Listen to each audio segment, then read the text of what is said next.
السلام علیکم۔ اگلے دن 11 بجے میں گھر سے نکلنے ہی والا تھا کہ دستک ہوئی۔ میں چونکہ دروازے کے قریب پہنچ چکا تھا، اسی لیے میں نے ہی دروازہ کھولا تو سامنے دیکھ کر چونک پڑا، مگر دوسرے ہی لمحے میرے ہونٹوں پر مسکراہٹ اود کر آئی، یوں جیسے مجھے اس آمد کی پہلے سے ہی توقع تھی۔ وہ شگفتہ خاتون تھیں۔ بہن جی، آپ تشریف لائیں، نہایت خوش اخلاقی سے کہتے ہوئے میں نے انہیں سلام کیا۔ اس کے ہاتھ میں مٹھائی کا ڈبہ تھا۔ میں نے زحمت تو نہیں دی؟ وہ بولی۔ زحمت کیسی بہن جی، آئیے نا پلیز، میں نے کہا اور اسے اندر آنے کا راستہ دیا۔ وہ اندر آ گئی۔ رحیم بھی آن کھڑا ہوا تھا۔ وہ تو انہیں پہلے ہی محلے داری کے حوالے سے جانتا ہی تھا۔ اس نے بھی انہیں سلام کیا۔ ہم انہیں اندر کمرے میں لے آئے۔ کچھ دیر بعد فوزیہ اور راحیلہ بھی آ گئیں۔ رسمی الیک سلیک ہوتی رہی، پھر تعارف ہوا۔ اس کے بعد شگفتہ خاتون نے شکریہ کے ساتھ مٹھائی کا ڈبہ میری جانب بڑھا دیا۔ بیٹا تمہارا بہت شکریہ، وسیم بالکل خیریت سے گھر آ گیا ہے۔ تم نے اپنی بہن سے جو وعدہ کیا وہ آخر کار پورا کر دکھایا۔ میں تمہارا یہ احسان ساری زندگی فراموش نہیں کر سکتی۔ میں نے کوئی احسان نہیں کیا، لیکن جب آپ کو بہن کہہ دیا تو یہ میرا ایک بھائی کے ناطے فرض بن چکا تھا، میں نے کہا۔ وہ جانے لگی، مگر میں نے اور فوزیہ وغیرہ نے اصرار کر کے اسے روک لیا۔ چائے وغیرہ پی گئی۔ اس کے بعد وہ چلی گئی۔ میں نے فوزیہ اور راحیلہ کو شگفتہ خاتون کے بارے میں بتایا، اگرچہ ان دونوں ماں بیٹی کے بارے میں پہلے بھی بتا چکا تھا، اب جوجی کے بارے میں بھی بتا دیا۔ نکھت ابھی تک ہسپتال میں تھی اور اسے متوقع طور پر کل صبح ہسپتال سے ڈسچارج کیا جانا تھا۔ تم اب کسی نئے کریمنل گروپ کو دوست بنانے والے ہو؟ فوزیہ نے گھور کر پوچھا۔ راحیلہ نے بھی تائیدی انداز میں مجھے مستفسرانہ نگاہوں سے گھورا تھا۔ حالات کا دھارا انسان کو ادھر ادھر پٹکتا ہی رہتا ہے۔ ویسے جوجی مجھے کریمنل نہیں لگتا، میں نے جواب دیا۔ تمہیں جرائم پیشہ لوگ بھی نیک ہی لگتے ہیں، راحیلہ منہ بنا کر بولی تو فوزیہ نے اصل موضوع چھیڑتے ہوئے کہا، یہاں سے کوچ کے بارے میں کیا سوچا؟ ابھی تو کچھ نہیں، مگر میرا نہیں خیال کہ ہمیں فی الحال ایسی کوئی ضرورت ہے، میں نے کہا۔ اسی وقت ٹیلی فون کی گھنٹی بجی۔ میں چونک اٹھا۔ میرا خیال تھا کہ فون سدرا یا نادو کا ہوگا۔ میں نے ریسیور اٹھا کر جب اپنے کان سے لگایا تو جانے کیوں میرا دل بے چین سا ہونے لگا۔ ہیلو، کون؟ میں نے دھڑکتے دل سے ماؤتھ پیس میں کہا۔ میں نادو ہوں، تم؟ سہراب، دوسری جانب سے استفہامیہ کہا گیا۔ ہاں ہاں نادو، میں ہی ہوں، بولو، سب خیریت ہے نا؟ تم کیسی ہو؟ بختیار کیسا ہے؟ اور سب ٹھیک ہے نا؟ نادو کی آواز سنتے ہی میں نے ایک دم بہت سے سوالات کر ڈالے۔ اتنا تاولا کیوں ہو رہا ہے؟ سب ٹھیک ہے، بڑے دنوں بعد تیری آواز سنی ہے، اور تو سنا؟ وہ خوشی سے بولی۔ اس کے لہجے سے مجھے تسلی ہو گئی کہ وہاں راجن پور میں خیریت تھی۔ شکر ہے خدا کا، میں نے طمانینت بھری سانس لے کر کہا۔ راحیلہ اور فوزیہ کیسی ہیں؟ تو کیسا ہے؟ وہاں سیالکوٹ میں کوئی نیا دنگا فساد تو نہیں ہوا؟ ہم سب ٹھیک ہیں، رہی بات دنگے فساد کی تو وہ تو شاید میرا مقدر بن چکا ہے۔ اور بتا، میں نے اسی لیے فون کیا تھا کہ تجھے ایک خوشخبری سنا دوں، وہ بولی۔ مجھے اب بھی اس کے لہجے سے دبی دبی سی مسرت پھوٹی پڑتی محسوس ہو رہی تھی۔ کیسی خوشخبری؟ میں نے دریافت کیا۔ میں اور بختیار اسی مہینے کی 13 تاریخ بروز ہفتہ نکاح کرنے والے ہیں۔ سچی بات تھی کہ مجھے اس خبر پر کچھ زیادہ خوشی نہیں ہوئی تھی۔ نہ جانے کیوں نادو کی اس خبر پر مجھے بھولا یاد آ گیا تھا، جس نے نادو کی خاطر اپنی کڑیل جوانی، اپنی زندگی گنوا دی تھی، اور نادو جو میرے لیے ابھی تک ایک چستاں بنی ہوئی تھی، بھولے اور اس کی قربانی کو بھول چکی تھی۔ کیا بات ہے سہرابے، تجھے اس خبر پر کوئی خوشی نہیں ہوئی؟ مجھے چپ پا کر وہ دوسری جانب سے بولی۔ مبارک ہو، میں نے ہولے سے کہا۔ میں جانتی ہوں تجھے بھولا یاد آیا ہوگا۔ نادو بھی ایک ترار عورت تھی، فوراً بھانپ کر بولی، تو میں نے بھی صاف گوئی سے کہا، تو ٹھیک سمجھی ہے۔ اس کی زود فہمی پر مجھے واقعی حیرت تھی۔ میں نے کہا، بھولا مجھے کبھی نہیں بھولے گا، ایک سچے دوست اور یار کی حیثیت سے ہمیشہ یاد رہے گا مجھے۔ یاد؟ دوست؟ کمال ہے، ایک ذرا چند گھنٹوں میں تیری اور اس کے درمیان ایسی کیا یاری ہو گئی تھی کہ تجھے وہ آج بھی یاد ہے؟ دوسری جانب سے نادو نے کہا۔ مجھے اس کے لہجے میں ہلکا سا کٹیلا طنز صاف محسوس ہوا تھا۔ نادو، تو سمجھتی تو سب کچھ ہے، پر کبھی کبھی جان بوجھ کر معصوم بن جاتی ہے، میں نے بھی ہلکی سی تلخی سے کہا۔ یاری دوستی کے لیے کسی لمبے عرصے کی ضرورت نہیں ہوتی، بعض لوگ برسوں ساتھ رہتے ہیں لیکن پتہ چلتا ہے کہ وہ ساتھ ہی نہیں تھے، لیکن کچھ لوگ چند گھڑیوں کے لیے ہی صحیح مل جائیں تو یوں لگتا ہے جیسے برسوں ساتھ رہے ہوں۔ انہیں بھلائے نہیں بلایا جا سکتا۔ بھولا بھی میرے لیے ایسا ہی ایک صاف نیت کا دوست تھا۔ کچھ تو تھا اس کے اندر جس نے مجھے متاثر کیا تھا۔ وہ قربانی دینے والا انسان تھا جو اس نے تیری خاطر دے کر ثابت بھی کر دیا۔ اس میں اب میرا کیا قصور؟ نادو بولی۔ میں نے تو نہیں مارا ہے نا اسے۔ خوشی کی خبر سنانے والی سے اب یکدم کسی اور ہی تلخ موضوع پر بحث چھڑ چکی تھی۔ ہاں واقعی تمہارا بھلا کیا قصور؟ سارا قصور اس بیچارے بھولے کا تھا جس نے میری خاطر نادو برہم سی ہو گئی۔ میری چڑ بنا لی ہے تو نے بھی۔ اسے مجھ سے محبت کا دعویٰ تھا، میں اس کی مانگ تھی، وہ میری حفاظت نہ کر سکا۔ میں عورت ذات کمزور، چودھری شالہ جی جیسے بھیڑیے کے حرم میں زبردستی پہنچا دی گئی۔ تب بھولا کہاں تھا؟ اس نے جو کچھ کیا یا وہ جو کچھ کر رہا تھا اپنی منگیتر کے لیے نہیں، اپنی عزت، غیرت اور سینے میں سلگتی انتقام کی آگ کو سرد کرنے کے لیے ہی کر رہا تھا۔ نادو جوش تلے ہانپنے لگی۔ اس کی یہی تعویلیں اور توجیحات مجھے کبھی کبھی لاجواب سا کر دیتی تھیں۔ اس سلسلے میں اس کا اپنا ہی اصول اور موقف تھا، اس کی اپنی ہی منطق تھی۔ میں اسی لیے اس سے بھولے والے موضوع سے اختراز ہی برتنے کی کوشش کرتا تھا، اس لیے کہ نادو کے ساتھ میں نے بھی ایک اچھا وقت گزارا تھا اور کئی مواقع پر وہ میری خاطر اپنی جان پر بھی کھیل چکی تھی۔ میں نے خود کو کوسا، بیچاری خوشی کی خبر سنا رہی تھی اور میں کیا موضوع لے بیٹھا تھا۔ اسی لیے بولا، نادو میں شاید واقعی غلطی پر ہوں، تو ٹھیک ہی کہتی ہے۔ مجھے واقعی تیری شادی کا سن کر بہت خوشی ہوئی ہے۔ چھوڑ سہرابے، دوسری جانب سے وہ ایک دم دکھی سے لہجے میں بولی، تو نے خوشخبری سنانے کا میرا سارا مزہ کرکرا کر کے رکھ دیا۔ تو کیا سمجھتا ہے کہ مجھے بھولے کی موت کا دکھ نہیں ہے؟ کیا تو کسی کے دل میں جھانک سکتا ہے؟ بھولا میرا منگیتر تھا، مجھے اس سے زبردستی چھین کر ایک بھیڑیا صفت درندے کے حوالے کر دیا گیا۔ بھولے اور میرا قصور یہ تھا کہ ہم غریب تھے، بااثر اور جاگیردار دولت مند شالہ جی سے نہیں لڑ سکتے تھے۔ قانون بھی امیروں کا ہی ساتھ دیتا ہے۔ یہ لوگ خواہ کتنے ہی بڑے جرم کر لیں، دولت کی موٹی چادر انہیں ڈھانپ لیتی ہے۔ ہم غریب تنور سے ایک روٹی چرا لیں تو پولیس مار پیٹ کر تھانے اور بعد میں جیل پہنچا دیتی ہے۔ اب ایسے معاشرے میں ماتم کرتے رہنے سے کیا فائدہ کہ آدمی اپنا ہی جی جلاتا رہے؟ بختیار سے شادی بس ایک بہانہ سمجھ زندگی بسر کرنے کا سہرابے، سمجھ رہا ہے نا تو؟ وہ رک گئی، مجھے لگا جیسے اس کے گلے میں آنسو اٹک کر رہ گئے ہوں۔ مجھے بھی ایک آزردہ سی چپ لگ گئی۔ وہ گھٹے ہوئے آنسوؤں کو پی کر دوبارہ بولی، اب دوبارہ بھولے کا ذکر مت کرنا، میرے دل کا حال اللہ جانتا ہے، تو دعوے دار نہ بن۔ مجھے معاف کر دے نادو۔ بے اختیار میرا لہجہ بھی رند گیا تھا۔ دوسری جانب سے نادو کی سسکی سنائی دی، پھر جیسے ایک دم مصنوعی راحت کا پرتو چڑھا کر بولی، اچھا اب یہ بتا کہ تم لوگ آ رہے ہو نا میری شادی پر؟ دیکھ انکار مت کرنا۔ کیا ہمارا آنا ضروری ہے؟ میں نے کہا، دراصل میں یہاں کچھ زیادہ مصروف ہو گیا ہوں۔ میں نے بہانہ بنانا چاہا۔ کیا کارخانہ کھول لیا ہے سیالکوٹ میں؟ وہ تڑ سے بولی، اس کی فطری جیداری اور شوخی لوٹ آئی تھی۔ میں ہنس دیا اور اسی لہجے میں بولا، تمہاری دعا سے وہ بھی کھول لوں گا۔ فوزیہ اور راہیلہ بہن سے میری بات کرا چھیتی۔ وہ ایک دم بولی۔ اس نے پہلے راہیلہ اور فوزیہ سے بات کی۔ نادو نے بڑی چالاکی دکھائی۔ وہ جانتی تھی کہ ایسے مواقع عورتوں اور لڑکیوں کے لیے ہی زیادہ کشش رکھتے ہیں۔ اس نے انہیں مجبور کر دیا راجن پور آنے پر۔ یہی وجہ تھی کہ راہیلہ اور فوزیہ نے مجھ پر زور دینا شروع کر دیا کہ ہمیں نادو کی شادی پر راجن پور ضرور جانا چاہیے۔ اچھا ابھی اس بارے میں بعد میں سوچتے ہیں، میں نے گویا جان چھڑاتے ہوئے کہا۔ اگلے دن میرے دروازے پر دوبارہ شگفتہ خاتون کھڑی تھیں۔ خیریت ہے بہن جی؟ میں نے پوچھا۔ اندر آئیے نا۔ وہ کچھ پریشان سی اور عجلت میں نظر آ رہی تھیں۔ بیٹا معافی چاہتی ہوں، دوبارہ تمہیں زحمت دینے چلی آئی۔ ہرگز نہیں، بھلا بہنیں زحمت ہوتی ہیں؟ میں نے فوراً کہا، اندر تو آئیے نا۔ نہیں بیٹا، میں جلدی میں ہوں اور صرف تمہیں لینے کے لیے آئی ہوں، بس ذرا تھوڑی دیر کے لیے میرے ساتھ آ جاؤ، نگہت گھر پر آ گئی ہے اور تمہیں اس نے بلایا ہے۔ میں آ جاتا ہوں، لیکن خیریت تو ہے نا؟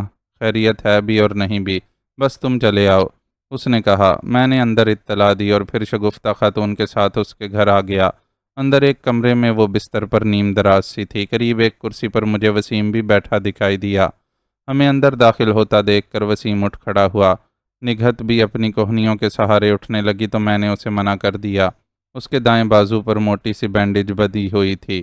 ہڈی کے ماہر ڈاکٹروں نے اس کا آپریشن کر دیا تھا، تاہم اسے گھر پر بھی بیڈ ریسٹ کی تاکید کی تھی۔ وسیم نے پہلے تو بڑی عجیب سی نظروں سے میری جانب دیکھا اور جیسے چاروں ناچار مجھے سلام کیا۔ تم اب کیسی ہو؟ میں نے بھی اسی انداز میں اسے جواب دینے کے بعد مسکراتے ہوئے نگہت سے سوال کیا۔ تم لوگ بیٹھ کر باتیں کرو، تب تک میں چائے لے آتی ہوں، شگفتہ خاتون نے درمیان میں کہا تو میں نے منع کرنا چاہا، لیکن وہ نہ مانی اور کمرے سے نکل گئیں۔ کافی بہتر ہوں، نگہت نے ہولے سے کہا۔ وسیم میرے بیٹھنے سے پہلے ہی اپنی کرسی پر بیٹھ چکا تھا۔ نگہت نے ہی مجھے اس کے ساتھ والی ایک خالی کرسی پر بیٹھنے کا کہا۔ میں نے دیکھا نگہت کنکھیوں سے وسیم کی طرف دیکھ رہی تھی، گویا اس کا اکھڑا اکھڑا رویہ محسوس کر رہی تھی۔ یہ سہراب ہے جس کے بارے میں تمہیں بتایا تھا میں نے، نگہت نے وسیم کی طرف دیکھ کر میری جانب اشارہ کرتے ہوئے کہا۔ وسیم نے ہولے سے سر کو تون و کرہن جنبش دیتے ہوئے کہا۔ میں نے بھی اس کی طرف کوئی توجہ نہ دی اور نگہت سے کہا، بہن جی کچھ پریشان سی لگ رہی تھیں، خیریت تو ہے؟ نگہت نے مجھے جواب دینے کے بجائے وسیم کی طرف دیکھ کر کہا۔ وسیم کیا تم سہراب کا شکریہ ادا نہیں کرو گے؟ شکریہ؟ وسیم نے میری جانب دیکھ کر آہستہ سے کہا اور پھر اٹھ کھڑا ہوا۔ میں اب چلتا ہوں، پھر آؤں گا۔ ٹھیک ہے، بعد میں ملتے ہیں۔ نگہت نے بھی اسے نہیں روکا۔ وہ جاتے وقت ایک بار پھر مجھ پر ایک گھورتی ہوئی نظر ڈال کر چلتا بنا۔ لگتا ہے اسے بخار ہے۔ میں نے وسیم کے جاتے ہی نگہت سے اس کے بارے میں کہا تو وہ ہنس پڑی۔ چھوڑو اسے، میں تمہاری اب تہہ دل سے شکر گزار ہوں۔ اور تو کیا پہلے نہیں تھی؟ میں نے درمیان میں کہا۔ پہلے بھی تھی مگر شک و شبے کا شکار تھی۔ میں نے جملہ مکمل کیا۔ وہ نکرئی انداز میں ہنستی۔ اس کے مسکراتے چہرے سے موتیوں کی لڑی جیسے دانتوں کی جھلک مجھے دو آتشہ معلوم ہوئی۔ سچی بات یہی ہے، وہ صاف گوئی سے بولی۔ کیا خبر، اب بھی میں جھوٹ ہی ہوں؟ ہرگز نہیں، بہن جی جب میرے پاس آئیں تو پریشان تھیں۔ خیریت تو ہے نا؟ میں نے مقصد کی بات چھیڑی۔ وہ بھی ایک دم سنجیدہ ہو گئی۔ امی نے مجھے سب بتا دیا تھا۔ اس رات آپ ہمارے گھر میں داخل ہوئے تھے، چوروں کی طرح تو نہیں کہہ سکتی کیونکہ آپ کو ایک تصدیق درکار تھی۔ آپ نے امی کو اپنی اور میرے پاپا کے بارے میں جو روئے داد سنائی، اس سے میرے دل کو، میرے مان کو ایک زبردست دھچکا پہنچا ہے۔ کیا یہ سب سچ ہے جو آپ نے امی کو بتایا تھا؟ کیا یہ تصدیق کرنے کے لیے مجھے بلایا تھا؟ میں نے کہا، نہیں، اصل اور ضروری بات بتاتی ہوں۔ وہ بولی، لیکن کیا واقعی میرے پاپا نے آپ اور آپ کے گھر والوں کے ساتھ ایسا ظلم کیا تھا؟ میں نے ایک گہری سانس لی اور کھنڈی ہوئی سنجیدگی سے بولا، نگہت بی بی، پہلی بات تو یہ کہ مجھے کسی کو تصدیق یا اپنی بات کی سچائی کے لیے تمہید باندھنے کی ضرورت ہی نہیں۔ صرف اپنے یقین اور تصدیق کی خاطر ہی میں نے یہ قدم اٹھایا تھا۔ میں بہن جی کو بھی یہ حقیقت نہیں بتاتا، میری تصدیق ہو چکی تھی، یہی میرے لیے کافی تھا۔ لیکن بہن جی سے میرا سامنا ہوا تو میں نے انہیں ساری حقیقت بتا ڈالی۔ اب کوئی یقین کرے یا نہیں، مجھے اس کی پرواہ نہیں۔ اتنے اجنبی کیوں بننے لگے؟ نگہت بی بی کہنا ضروری ہے؟ نگہت کہو مجھے صرف، نگہت نے کہا۔ البتہ تمہارا امی جان کو بہن جی کہنا اچھا لگا۔ چلو مان لیا، تصدیق ہو گئی، اب تم کیا کرو گے؟ کیا ہم ماں بیٹی سے اس کا انتقام لوگے؟ اس نے کچھ دیر ٹھہر کر کہا۔ اس کی دلنشیں آنکھیں میرے چہرے پر جمی رہیں۔ میں اتنا بزدل نہیں ہوں، مجھ پر تو دشمنوں نے پیٹھ پیچھے وار کیے ہیں، مگر جواب میں نے ہمیشہ انہیں سینے پر دیا ہے۔ مجھے اس کا مشاہدہ ہو چکا ہے، وہ معنی خیز مسکراہٹ سے بولی۔ لیکن جھوٹ میں بھی نہیں بولوں گا، میں نے کہا۔ اقبال جس طرح میری کمزور رگ پر پاؤں رکھنے کی کوشش کرتا رہا ہے، اسی طرح میں بھی اس کے ایک اہم راز سے واقف ہونا چاہتا تھا۔ سمجھ گئی، وہ بولی۔ لیکن Sohrab, I am truly sorry, مجھے واقعی دکھ ہوا ہے یہ سب سن کر، اس سے زیادہ اس حقیقت پر کہ پاپا ایک بڑے گینگسٹر ہیں۔ غلط، میں نے اسے چونکا دیا۔ تب میں نے اسے اس رات کا حوالہ دے کر کہا جب میں نے وسیم اور اس کی مختصر دورانیے میں گفتگو سنی تھی، جس میں وسیم نے اس سے کہا تھا کہ وہ کراچی کے ایک ڈان کی بیٹی ہے۔ اوہ، تو تم ایک خطرناک جاسوس نکلے۔ میری بات مذاق میں مت ڈالو، میں نے سنجیدگی سے کہا۔ کیا تمہیں پہلے ہی اس بات کا اندازہ نہیں تھا کہ تمہارا باپ کیا شے ہے؟ ورنہ وسیم تم سے مذاق میں ہی صحیح یہ بات کیوں کہتا؟ وہ ایک دم سنجیدہ ہو گئی، پھر بولی، ہاں مجھے اعتراف ہے کہ ایسا کچھ ضرور تھا، مگر وسیم یہ سب اس لیے میرے پاپا کے بارے میں کہتا تھا کہ میں نے ہی اسے بتایا تھا کہ میرے پاپا کراچی کی ایک بہت بڑی سیاسی، سماجی اور کاروباری شخصیت ہیں، ان کا بہت اثر و رسوخ ہے۔ تب ہی وسیم یہ بات مذاقاً کہہ کر مجھے چھیڑا کرتا تھا۔ اب مقصد کی بات کرو، میں نے کہا۔ اس نے ایک گہری ہمکاری لی اور بولی، میرا مان ٹوٹ گیا، پاپا واقعی ایسے نکلیں گے، ورنہ میں نے کتنے فخر سے یہ راز صرف اور صرف وسیم کو ہی بتایا تھا۔ ہم دونوں ایک دوسرے سے محبت کرتے ہیں، مگر اب تو میں اسے بھی منہ دکھانے کے لائق نہیں رہی۔ کیا سوچتا ہوگا وہ کہ میں جس گمشدہ باپ پر فخر کرتی تھی وہ کیسا نکلا؟ اس کا مطلب ہے کہ میری امی کا فیصلہ درست تھا۔ شاید ابھی اس کے دل کی بھڑاس نہیں نکلی تھی۔ میں بھی خاموش رہا۔ یوں بھی ایک بیٹی کے لیے یہ بات معمولی بھی نہیں تھی کہ اسے پتہ چلے کہ وہ ایک خطرناک جرائم پیشہ شخص کی بیٹی ہے۔ میں تمہاری مدد کرنا چاہتی ہوں، ان ساری باتوں کا ازالہ کرنا چاہتی ہوں جو میرے پاپا نے تمہارے ساتھ کیا اور کر رہے ہیں۔ یہ کہانی بہت آگے جا چکی ہے، میں نے کہا۔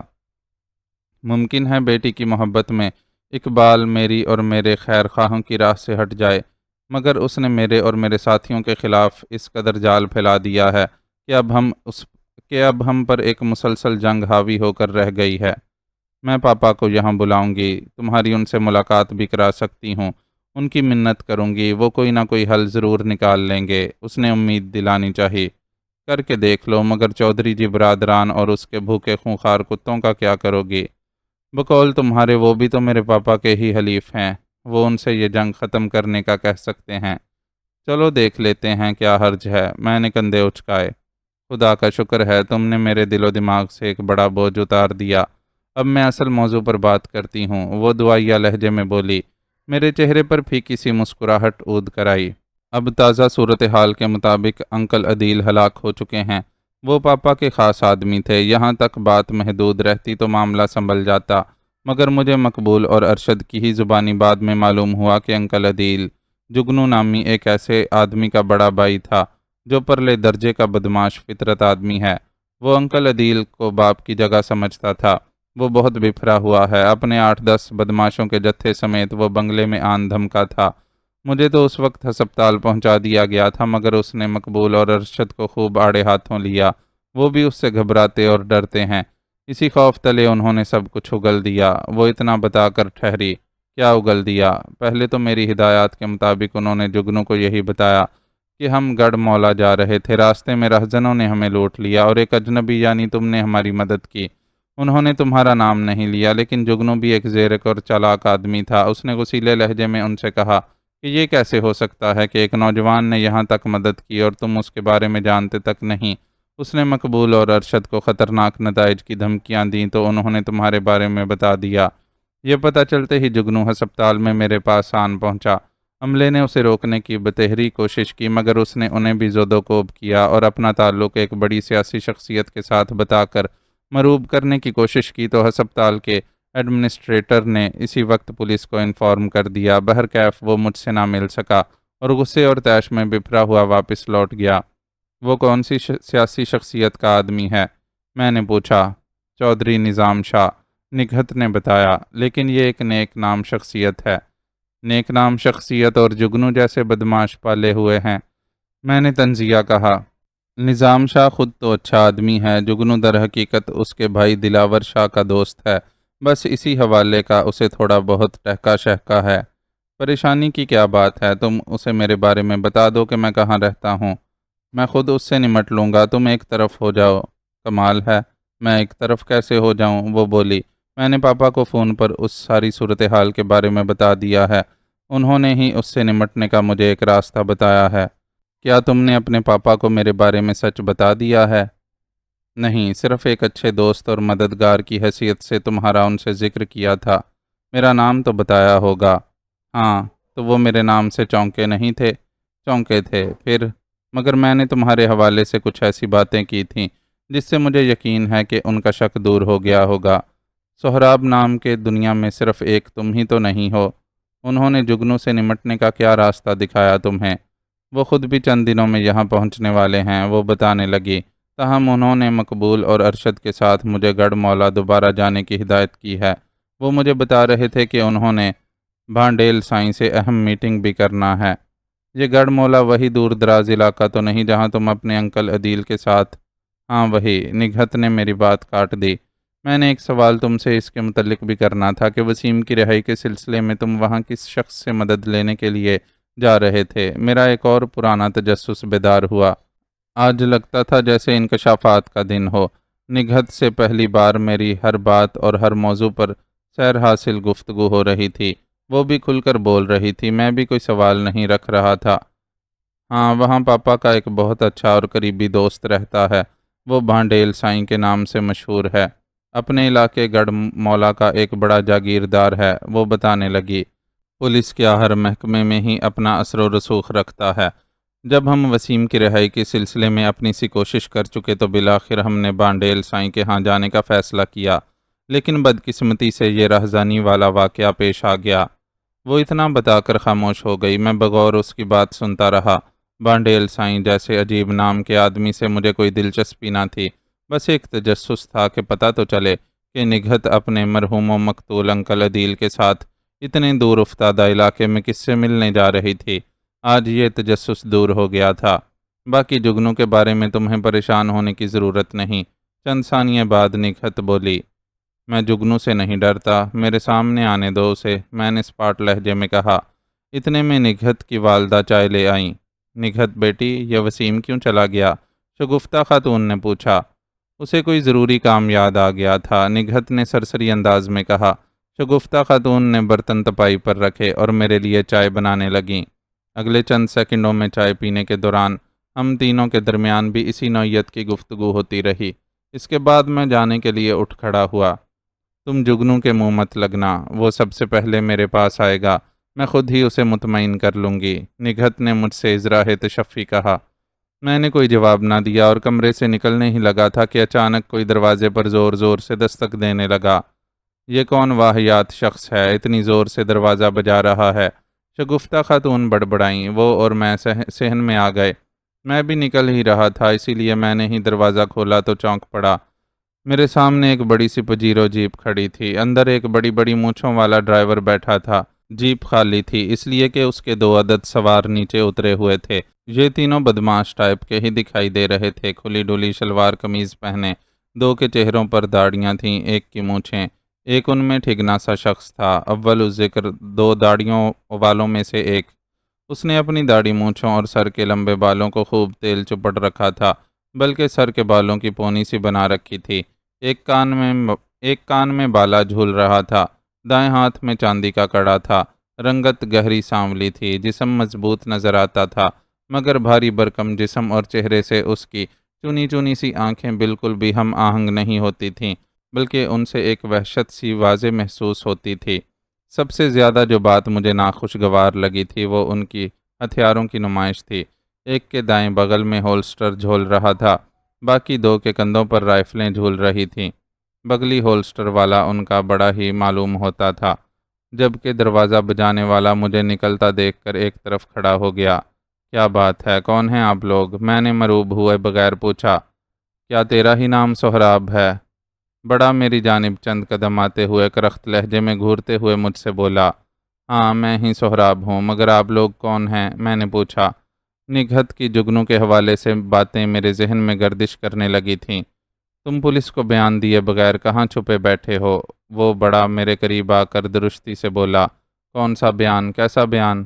تم کیا تھانے دار لگے ہوئے ہو جو اس طرح بغیر کسی تعارف کے اسلحہ بردار گنڈوں کے ساتھ ایک شریف آدمی کے گھر پر اسے دھمکانے چلے آئے ہو؟ میں نے بھی جواب میں اسی لہجے میں کہا تو اس کی چنی چنی آنکھیں ایک دم چڑھ گئیں۔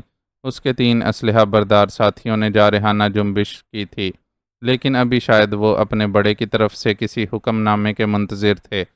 پولیس بھی پہنچنے والی ہے یہاں، لیکن بہتر ہوگا کہ مجھے ادھر ہی سچ بتا دو کہ میرے بھائی عدیل کو ہلاک کرنے والے کون لوگ تھے۔ بڑے نے مزید چند قدم میری طرف بڑھاتے ہوئے کہا۔ میرا اندازہ درست نکلا، وہ مقتول عدیل کا بھائی جگنو ہی تھا۔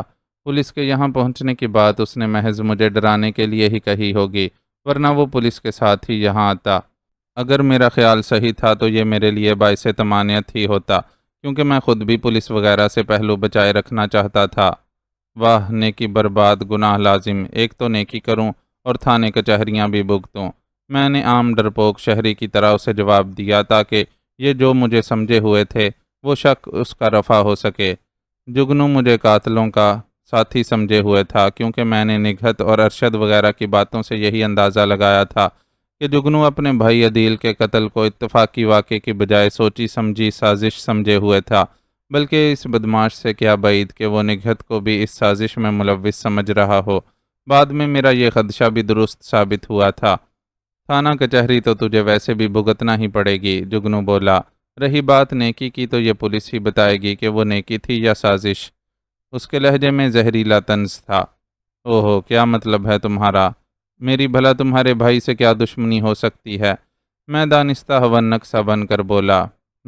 وہ میری بات پر اپنی چنی چنی آنکھوں کو پھیلانے کی ناکام کوشش کرتا ہوا بغور میرا چہرہ جیسے پڑنے لگا۔ شاید وہ اپنے تئیں کچھ بانپنا چاہ رہا تھا کہ میں کوئی عام آدمی تھا یا خاص۔ پھر وہ پہلی بار ذرا ٹھہرے ہوئے لہجے میں بولا، دیکھو، عدیل میرا بڑا بھائی ہی نہیں، میرے لیے باپ کی جگہ بھی تھا۔ دنیا میں ایک دوسرے کے لیے ہم دونوں ہی سب کچھ تھے۔ میں اس کا خون ضائع نہیں جانے دوں گا۔ ہم سے تعاون کرو اور سچ سچ بتا دو کہ یہ کس کی سازش تھی۔ میرا وعدہ ہے کہ اگر کسی نے تمہیں استعمال کیا ہے تو میں تمہیں معاف کر دوں گا، اور پھر میں جانوں اور اصلی قاتل۔ میں اس کی بات پر اس بار واقعی سوچتا بن گیا۔ یک بارگی پیش آمدہ حالات کی بساط میرے آگے بچھ گئی۔ میں نے کہا، تم جگنو ہو؟ ہاں۔ اس کے چہرے پر دفتن رونق سی امڑی۔ میں تم سے بات کرنے کے لیے تیار ہوں، اندر بیٹھ کر بات کرتے ہیں، میں نے کہا۔ نہیں، تمہیں میرے ساتھ چلنا ہوگا، وہ بولا۔ اس کا لہجہ اب ہموار ہو گیا تھا۔ اس کی غلط فہمی دور کرنا ضروری تھا، جس کے لیے ضروری تھا کہ میں اس کی بات مانتا رہوں۔ چلو، میں تیار ہوں، میں نے کہا، لیکن تم نے کیا واقعی پولیس کو میرے بارے میں بتا دیا ہے؟ ابھی نہیں۔ اچھی بات ہے، میں نے دانستہ یہ پوچھا تھا۔ القصہ میں اس کی گاڑی میں بیٹھ گیا۔ ہم روانہ ہو گئے۔ 15-20 منٹ بعد ہم شہری حدود سے نکل کر مضافات میں ایک ڈیرے پر پہنچ گئے۔ مجھے یہ کوئی فارم ہاؤس لگ رہا تھا۔ فارم کی عمارت پیلے رنگ کی تھی۔ وسیع احاطے میں ٹریکٹر کھڑا تھا۔ اس سے ذرا فاصلے پر ایک ٹرالی تھی جس پر بھوسے کا ڈھیر رکھا ہوا تھا۔ ایک پرانے ماڈل کی ٹویوٹا کار بھی وہاں نظر آئی۔ احاطے میں 2 بڑی بڑی چارپائیاں بچھی ہوئی تھیں۔ 2-3 سرکنڈوں کے منڈے بھی پڑے تھے۔ وہاں چند لوگ بیٹھے تھے۔ ہماری جیپ احاطے کی چوبی باڑ کے پھاٹک سے اندر داخل ہوئی تو وہ سب اٹھ کر کھڑے ہو گئے۔ ہم نیچے اتر آئے۔ جگنو نے مجھے چارپائی پر بیٹھنے کا اشارہ کیا اور اپنے ساتھیوں سے کچھ کہا۔ وہ اندر چلے گئے، باقی وہیں بیٹھ گئے۔ میں جانتا تھا کہ ایک خطرناک آدمی کے ساتھ نہ صرف میں چل پڑا تھا بلکہ اس کے ڈیرے تک بھی آن پہنچا تھا۔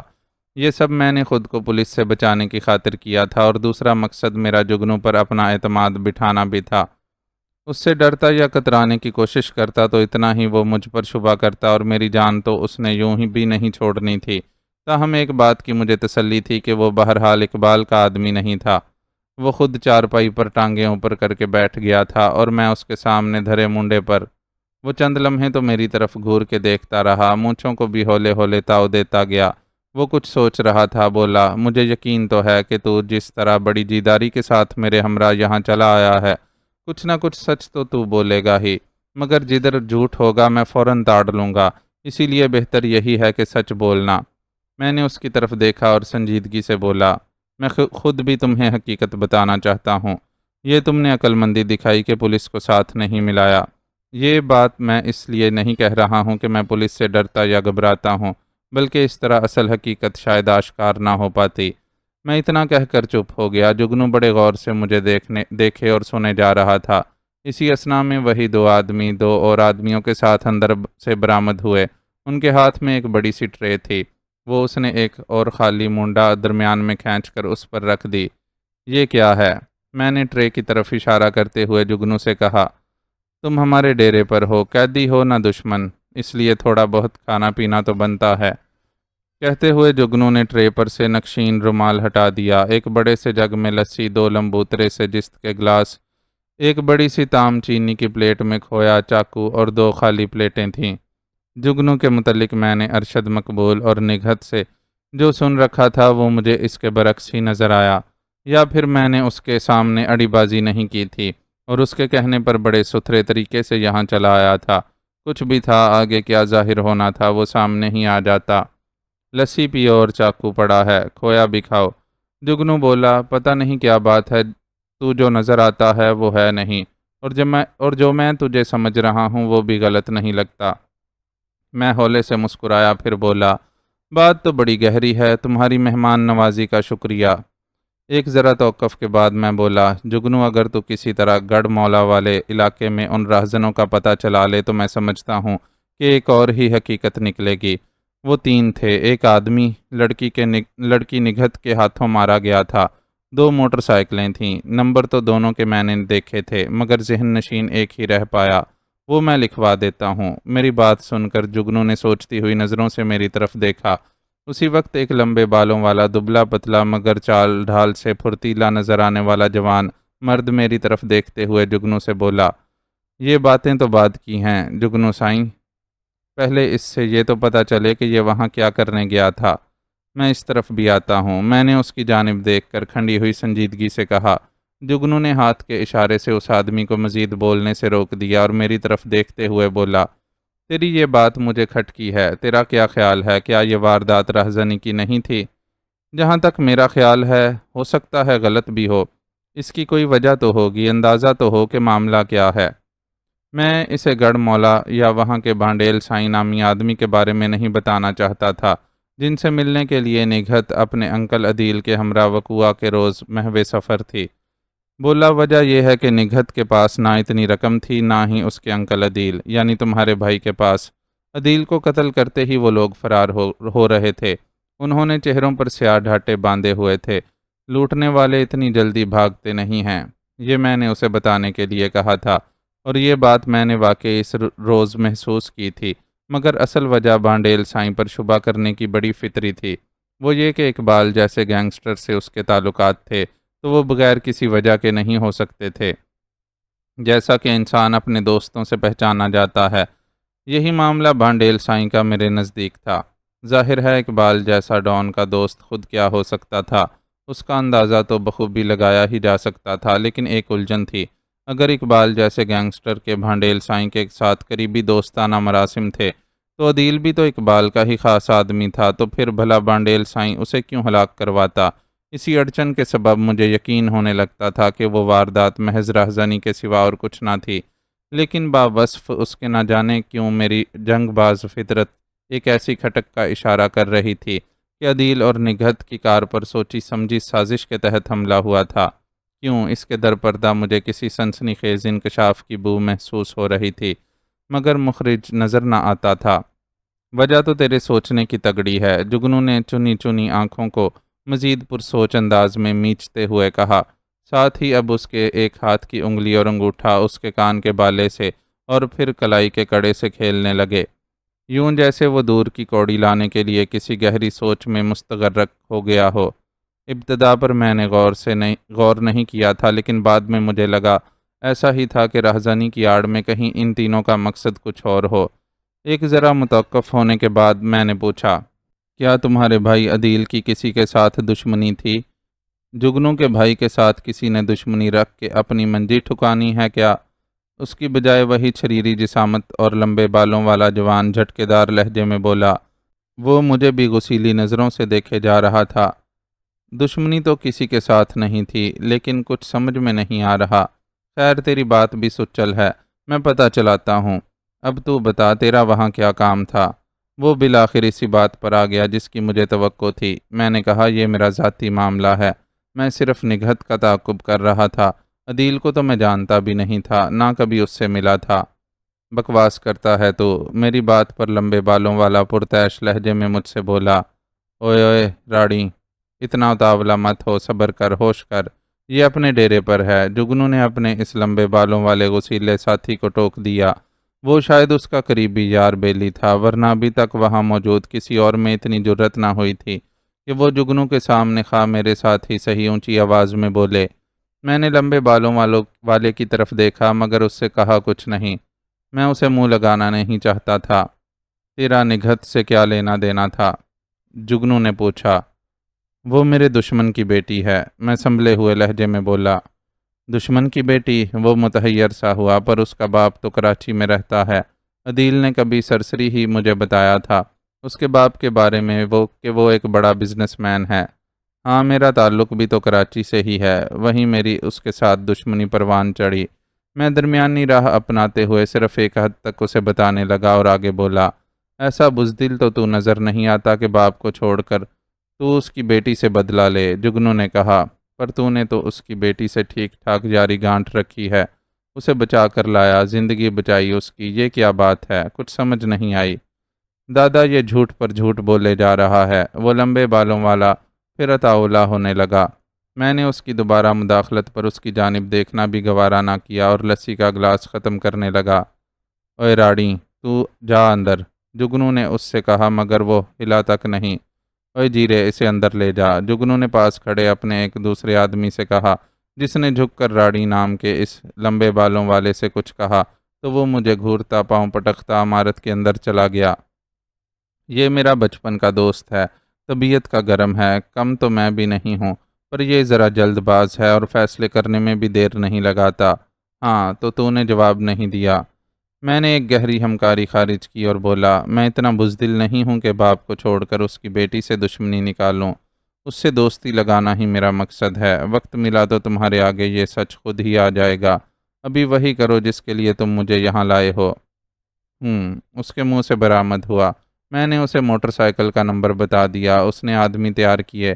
لمبے بالوں والا راڑی بھی ساتھ تھا، ایک ڈرائیور، ایک ساتھی جو کھرا لبنے کا بھی ماہر تھا۔ جیرا یہی تھا اور جگنو اور میں، ہم کل 5 افراد اسی پجیرو جیپ میں گڑھ مولا کی طرف روانہ ہو گئے۔ ڈرائیور جیپ کو آندھی طوفان کی طرح گویا اڑائے جا رہا تھا۔ جلد ہی ہم اسی کچے راستے پر آ گئے جہاں پر یہ خونی واقعہ ہوا تھا۔ وہاں پہنچ کر ہم رک گئے۔ سب جیپ سے نیچے اتر آئے۔ جگنو نے اپنی چنی چنی آنکھوں سے پہلے اطراف کا جائزہ لیا، اس کے بعد جیرے کو مخصوص اشارہ کیا۔ وہ اپنے کام میں لگ گیا۔ جیرے نے 20 منٹ دائیں بائیں اور آگے پیچھے جانے کے بعد آ کر پرجوش لہجے میں کھرا لبنے کی خوشخبری سنا دی۔ یہ خبر سنانے کی دیر تھی کہ ہم سب اس طرف کو چل دیے۔ جیرے کے مطابق کھرا بائیں جانب جنوب مشرق کی سمت گڑھ مولا کی طرف جا رہا تھا، جس کا مطلب تھا کہ تینوں راہزن گڑھ مولا سے تعلق رکھتے تھے۔ یہ تصدیق ہوتے ہی ہم سب جیپ میں آ بیٹھے۔ جیپ کی رفتار ہلکی رہی۔ کبھی کھرا ادھر ادھر ہو جاتا تو جیرا اتر کر دوبارہ سے دیکھتا، پھر آ کر بیٹھ جاتا۔ اسی طرح نصف گھنٹے کا مزید فاصلہ ہم نے 1.5 گھنٹے میں طے کیا۔ آبادی کے آثار شروع ہوئے تو میں نے جگنو کو ادھر ہی رک جانے کا مشورہ دیا۔ کیا بات ہے؟ جگنو نے پوچھا۔ اب اس بات کی تو تصدیق ہو چکی ہے کہ وہ راہزن اسی دیہات سے تعلق رکھتے ہیں، پھر شور ڈالنے کا کیا فائدہ؟ اب رازداری رکھنا ضروری ہے، میں نے جواب دیا۔ کیسا شور، کیسی رازداری؟ راڑاں پھر اپے سے باہر ہونے لگا۔ میری سمجھ میں نہیں آ رہا تھا کہ جگنو نے اپنے ساتھ یہ کیا شے لگا رکھی تھی۔ وہ میری طرف گھور کے بولا، خوب جانتا ہوں میں تیری مکاری کو، اب تو بے نقاب ہونے والا ہے تو رخنہ ڈالنے کی کوشش کر رہا ہے۔ مجھے اس پر غصہ تو بہت آ رہا تھا اور اس بار ضبط بھی نہ کر پایا، تاہم اس کے منہ لگنے کے بجائے میں نے تلخ لہجے میں جگنو سے اس کی طرف اشارہ کرتے ہوئے کہا، جگنو بھائی، یہ تم نے کیا شے پال رکھی ہے؟ اسے ذرا سمجھا دو کہ ہم نے راہزن نہیں، اصل قاتل کو پکڑنا ہے۔ اگر اس طرح شور ڈال کر ہم نے راہزن کو پکڑا تو اصل قاتل تو فوراً 7 پردوں میں چھپ جائے گا۔ جگنو میری ذومعنی بات سمجھ کر راڑاں سے بولا، اوئے دیکھ، سمجھ بات کو، ایسے ہی نہیں اتھرا ہو جایا کر، مجھے بات کرنے دے اور اب تو خاموش رہ۔ میں نے محسوس کیا کہ جگنو کو بھی اس پر غصہ آ گیا تھا، پھر وہ میری طرف متوجہ ہو کر بولا، کیا کہتا ہے تو؟ میں اور جیرا آبادی کا رخ کریں گے، جہاں اور جس گھر میں کھرا ختم ہوا وہاں اسی طرح رازداری برتتے ہوئے اسے قابو کریں گے، جان کے خوف سے وہ ہمارے سامنے حقیقت اگل دے گا۔ میں نے کہا، کیسی بچوں والی باتیں کر رہا ہے تو؟ جگنو نے سر جھٹک کر کہا۔ راڑا نے بھی طنزیہ ٹھسکا لیا۔ جگنو بولا، تو شہر کا رہنے والا ہے نا، تجھے ان دیہاتوں کے ماحول کا نہیں پتہ۔ کسی اوپرے پرونے آدمی کو دیکھتے ہی یہ لوگ پیچھے لگ جاتے ہیں، شک کرتے ہیں، پوچھتے ہیں کون ہے، کہاں سے آیا ہے، کیوں آیا ہے۔ کوئی مسئلہ درپیش ہو تو علاقے کے بڑے زمیندار یا جاگیردار سے بات کرنا ہوتی ہے۔ مجھے تجربہ ہے اس کا، میں نے کہا۔ ہم کسی کو اپنا مسئلہ بتائیں گے ہی نہیں، ورنہ رازداری والا ہمارا مقصد ہی فوت ہو جائے گا۔ ہم خود کو عام اجنبی مسافر کہیں گے جو اپنے کسی فرضی جان پہچان والے آدمی کے پاس آئے ہیں۔ مگر یہ سب کرنا ضروری ہے؟ جگنو الجھ کر بولا۔ راڑوں کو دوبارہ درمیان میں مداخلت کرنے کی جرت نہ ہو سکی تھی۔ میں نے کہا، ہاں، میں شاید تمہیں سمجھا نہ پاؤں، لیکن یہی کرنا ضروری ہے۔ قاتلوں کا کھرا لب گیا ہے، ان دونوں رہزنوں کا تعلق ادھر سے ہی ہے۔ ہم سیدھے جاگیردار بانڈیل سائیں کے پاس چلے جائیں گے، میں بھی اپنا تعارف کرواؤں گا، وہ ان دونوں کو وہاں بلا لے گا۔ بظاہر یہ سب آسان نظر آتا ہے اور ایسا ہو بھی جائے گا، میں نے کہا۔ پھر کیا ہوگا؟ اگر تم دونوں رہزنوں کو ہی اپنے بھائی کا اصل قاتل سمجھ رہے ہو تو بے شک ایسا ہی کر لو جیسا کہ تم چاہتے ہو۔ وہ قدموں میں گر جائیں گے، گرفتار بھی ہو جائیں گے، پیشیاں ہوں گی، عمر قید ہو جائے گی دونوں کو۔ پھر کیا ہوگا؟ کچھ بھی نہیں ہوگا۔ کچھ عرصے بعد دونوں باہر ہوں گے، جبکہ ان کے بھی ایک آدمی کا قتل ہوا ہے۔ سمجھ میں نہیں آتا کہ تجھے کیوں اس بات پر شک ہے کہ عدیل باؤ کو سوچی سمجھی سازش کے تحت ہلاک کیا گیا ہے اور اصل قاتل پردے کے پیچھے ہے۔ جگنو واقعی جھلانے لگا تھا۔ اصل قاتل یہی ہے اور یہ ہمیں ڈاج دے رہا ہے۔ راڑا سے برداشت نہ ہو سکا تو وہ پھر پھٹ پڑا۔ تو دیکھ لینا جگنو، اسے ڈر ہے کہ وہ دونوں رہزن اسے دیکھتے ہی اس کی جانب اشارہ کر دیں گے کہ یہ بھی اس سازش میں شامل ہے۔ اس نے آخر میں میری جانب انگلی اٹھائی۔ جگنو نے اس بار اسے نہیں جھڑکا، جس کا صاف مطلب تھا کہ اب جگنو بھی مجھ پر شک کرنے لگا تھا۔ لہٰذا میں نے ہاتھ کھڑے کر دیے اور بولا، پھر جیسے چاہو کر لو، جاسوسی کر لو یا پھر بڑے دھڑلے سے جاگیردار بانڈیل سائیں کے سامنے مسئلہ پیش کر دو، میں تمہارے ساتھ ہوں۔ بالآخر جگنو نے اپنے باقی دونوں ساتھیوں بشمول ڈرائیور سے بھی مشورہ کیا۔ انہوں نے بھی لمبے بالوں والے راڑا کی تائید کر ڈالی، لہٰذا جگنو نے میرا مشورہ جھٹلا دیا۔ ہم سب جیپ میں سوار ہوئے اور آبادی میں داخل ہو گئے۔ جیرے نے کھرا ایک گھر پر جا کر ختم کیا۔ کچے گارے مٹی کی اینٹوں کا عام سا گھر تھا، جس کے دروازے پر پردے کے نام پر بوری کا ٹاٹ جھول رہا تھا۔ اسے ہٹا کر دروازے پر دستک دی گئی۔ معلوم ہوا اندر کوئی مرد نہیں تھا، ایک عورت اور ایک 8 سال کا بچہ تھا۔ یہ بھی معلوم ہوا کہ عورت کا شوہر بادامی باہر گیا ہوا تھا۔ ہم نے کسی سے بادامی کے بارے میں پوچھا، اس نے بھی تصدیق کی کہ وہ ادھر ہی رہتا ہے، یہ عورت اور بچہ اسی کا ہے۔ اس کے بعد ہم نے بانڈیل سائیں کی حویلی کا پتہ پوچھا اور اس طرف روانہ ہو گئے۔ بڑے سے ڈیرے پر ہمیں روک لیا گیا، وہاں چند گن بردار لوگ نظر آئے، دیگر نوکر اور چوکیدار بھی تھے۔ ان میں سے ایک نے جگنو سے بات کی اور جگنو نے اپنا مسئلہ بیان کر دیا۔ ہمیں اندر بڑی سی بیٹھک میں بٹھا دیا گیا۔ یہاں بڑے بڑے نقشین پایوں والی چارپائیاں بچھی ہوئی تھیں، ان پر موٹے کھیس کے بستر لگے ہوئے تھے، بیت کی کرسیاں اور مونڈے بھی پڑے تھے۔ بیٹھک کی چھت خاصی اونچی تھی، جس کی فضا کھلی اور ٹھنڈی تھی۔ فرش گول اور بیضوی پختہ اینٹوں کا تھا، کھڑکیاں کھلی ہوئی تھیں، ایک جگہ محدود حجم میں دری بھی بچھی ہوئی تھی۔ ہم بیٹھ گئے۔ تھوڑی دیر بعد ایک لمبا تڑنگا آدمی آیا، یہ کونے والے دروازے سے برآمد ہوا تھا۔ اس کے ہمراہ ایک لہیم شہیم آدمی بھی تھا، اس کے بغل میں ہولسٹر جھول رہا تھا، جہاں سے پستول کا سیاہ دستہ اپنی مہیب جھلک دکھا رہا تھا۔ لمبے چوڑے اور باروب نظر آنے والے آدمی کی عمر 55-60 کے درمیان لگتی تھی۔ اسے ساٹھا پاٹھا کہا جا سکتا تھا۔ ہلکے براؤن رنگ کے بیش قیمت ڈبل گھوڑا کاٹن کے شلوار کرتے اور پیروں میں کھسے واسکٹ اور سلیقے سے کاندھوں پر دھری چادر نے اس کی شخصیت کو خاصا دبنگ بنا رکھا تھا۔ یہی بانڈیل سائیں تھا۔ اس کے چہرے پر رعونت اور کرختگی جیسے ازلی محسوس ہوتی تھی۔ بڑی بڑی اور گھنی بھووں سے ڈھکی ہوئی آنکھوں میں وحشت ہلکورے لے رہی تھی۔ رنگت گندمی تھی، چہرے پر کہیں چیچک کے داغ اس کی شخصیت سے ہم آہنگ محسوس ہوئے۔ مضبوط کاٹھی کے نظر آنے والے بانڈیل سائیں کو بڑے کروفر اور تکبر بھرے انداز میں اندر آتے دیکھتے ہی ہم اٹھ کھڑے ہوئے تھے، ساتھ ہی ہم نے سلام بھی جھاڑ دیا۔ بیٹھو، اس نے ہاتھ کے خفیف اشارے سے کہا۔ آواز بھی اس کی کھرکھراتی اور بھاری تھی، یوں جیسے حلق پر دباؤ ڈال کر بول رہا ہو۔ اس نے فوراً ہماری آمد برسر مطلب کے بارے میں پوچھا تو جگنو نے ہی تعارف سمیت اپنے آنے کا مدعا بیان کر ڈالا۔ اچھے برے ہر جگہ ہوتے ہیں، اگر کھرا ہمارے علاقے میں لبا ہے تو ہم بھی اس کی کھوج کرنا اپنا فرض سمجھتے ہیں، بانڈیل سائی نے کھرکھراتی آواز میں کہا۔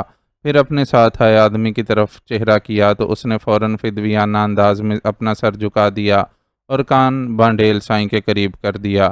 اس نے کچھ کہا، وہ ہولے سے اپنے سر کو اثباتی جنبش دیتے ہوئے چلا گیا۔ اسی اثنا میں 2 آدمی ایک ٹرالی دھکیلتے ہوئے لے آئے، اس میں کھانے پینے کے لوازمات سجے ہوئے تھے۔ ہاتھ کے اشارے سے اس نے ہمیں کچھ لینے کو کہا۔ میں موقع با موقع بانڈیل سائیں کو غور سے دیکھ لیتا تھا، وہ ہم پر سرسری ہی نگاہ ڈالے ہوئے تھا۔ اس کے آدمی اسلحے سے لیس نظر آ رہے تھے، یوں لگتا تھا جیسے اس شخص نے یہاں اپنی کوئی اجارہ داری یا منمانی حکومت بنا رکھی ہو، کسی کو یہاں دم مارنے کی جرت نہ ہوتی ہو۔ مروتاً ہم تھوڑا بہت کھاتے پیتے رہے۔ اس کے بعد وہی لہیم شہیم آدمی جو بانڈیل سائیں کا مقرب خاص کار پرداز دکھائی دیتا تھا آن وارد ہوا۔ اس نے اسی طرح جھک کر بانڈیل سائیں کے کان میں کچھ کہا اور پھر سیدھا کھڑا ہو رہا۔ ان دونوں کا اس طرح کانوں میں خسر پھسر کرنا ہی مجھے شبہ میں مبتلا کر گیا تھا۔ اس نے گہری ہمکاری خارج کی اور جگنو کی طرف دیکھ کر باروب لہجے میں بولا، بادامی کو پیغام بھجوا دیا ہے، وہ ابھی تھوڑی دیر میں پہنچ جاتا ہے، تمہارے سامنے ہی اس سے پوچھ گچھ کر لیتے ہیں۔ بانڈیل سائیں نے کہا۔ پھر ایک لہجے کے بعد ہم سب پر نگاہ ڈال کر جگنو پر اپنی تیز سی نظریں گاڑتے ہوئے مستفسر ہوا، کیا پولیس کو اطلاع کی تم لوگوں نے؟ واردات کا پولیس کو علم ہے، لیکن اس بات کا نہیں کہ کھرا ہم نے لب لیا ہے، جگنو نے پورے اعتماد سے جواب دیا۔ میں دیکھ رہا تھا کہ وہ کسی طور پر بھی بانڈیل سائیں کے سامنے خفیف نہیں ہو رہا تھا، بلکہ وہ اس کی آنکھوں میں آنکھیں ڈال کر بات کر رہا تھا۔ وہ اس سے مروب ہو رہا تھا، نہ ہی بانڈیل سائیں کی بھاری بھرکم شخصیت کے روب میں آ رہا تھا۔ اچھا کیا، بانڈیل سائیں نے ایک ٹانگ دوسری ٹانگ پر ٹکاتے ہوئے گمبھیر سے لہجے میں کہا، جیسے کہہ رہا ہو یہی ہمارے لیے بہتر تھا، لیکن اپنی تسلی کے بعد ہم پولیس کو بھی مطلع کر دیں گے، کیونکہ تھانے میں اس کی FIR درج کروا رکھی ہے ہم نے۔ اس علاقے میں کوئی نئی FIR میرے علم میں فوراً لائی جاتی ہے، مجھے تو اس کا علم نہیں، بانڈیل سائیں نے رعونت بھرے لہجے میں جگنو کی طرف گھور کر کہا۔ یہ مجھے نہیں پتا، مگر FIR شہر کے تھانے میں درج ہوئی ہے اور میں نے کرائی تھی، یہاں کی پولیس کو مطلع کر دیا گیا ہے۔ جگنو نے بھی کھنڈی ہوئی سنجیدگی سے جواب دیا۔ دلاور شاہ کا کیا حال ہے؟ اچانک بانڈیل سائیں نے جگنو سے ایک بالکل ہی غیر متعلقہ سوال کر ڈالا۔ وہ ایک لمحے کے لیے بھونچکا سا رہ گیا، مگر فقط جواب میں اتنا ہی بولا، بالکل ٹھیک ہے وہ۔ جگنو نے ایسا کوئی تاثر نہ دیا کہ بانڈیل سائیں دلاور شاہ یا اس کے بڑے بھائی نظام شاہ کو جانتا ہے۔ پھر وہ جگنو سے ادھر ادھر کی باتیں کرتا رہا۔ اتنے میں دو آدمی اندر داخل ہوئے۔ ایک گھٹی ہوئی جسامت اور خاکستری رنگت کا مالک شخص، جس نے کاندھوں پر باریک کپڑے کی چادر ڈالی ہوئی تھی، صورت سے ہی وہ چھٹا ہوا بدماش نظر آتا تھا۔ دوسرا بانڈیل سائیں کا ملازم تھا۔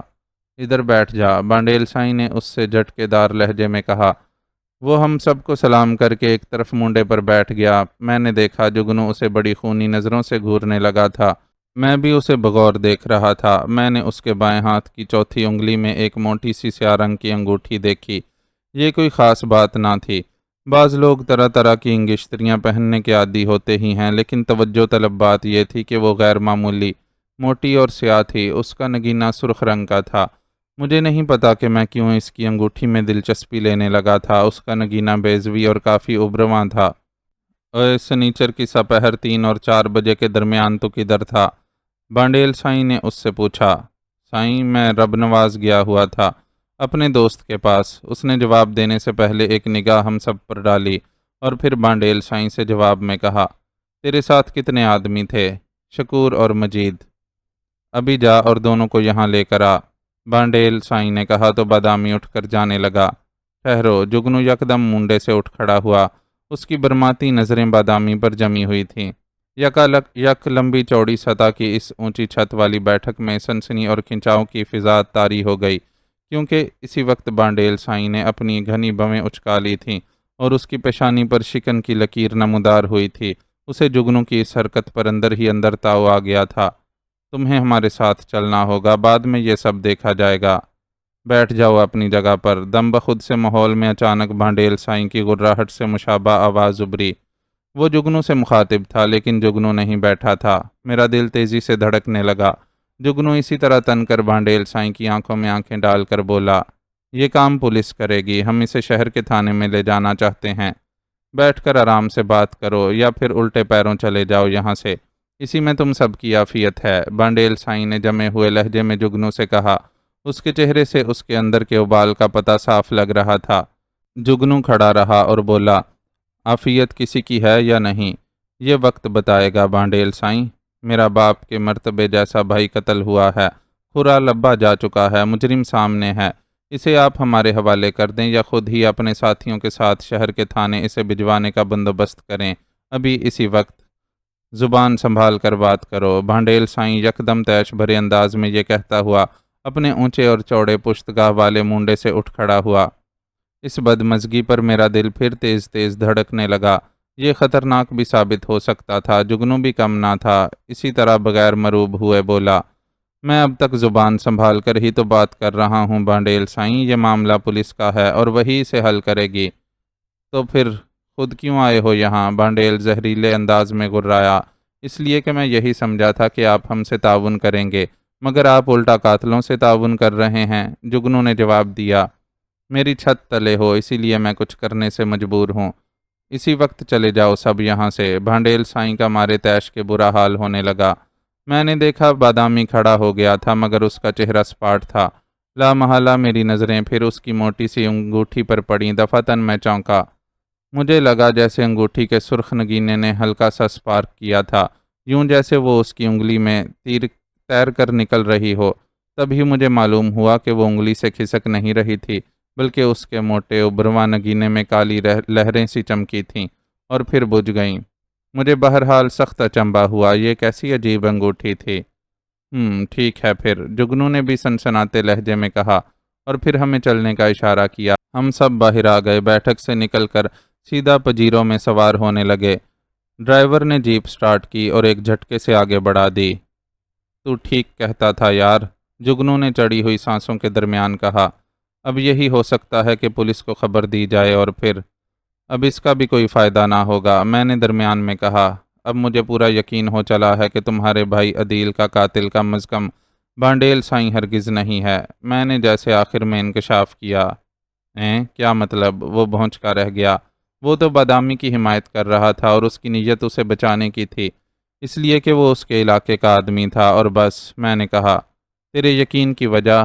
وہ یہ کہ بانڈیل اقبال کا قریبی ساتھی ہے، بانڈیل کب چاہے گا کہ اس کے اہم آدمی کو مرواتا، جبکہ وہ تو خود مدد کے لیے بانڈیل سائیں کے پاس جا رہا تھا۔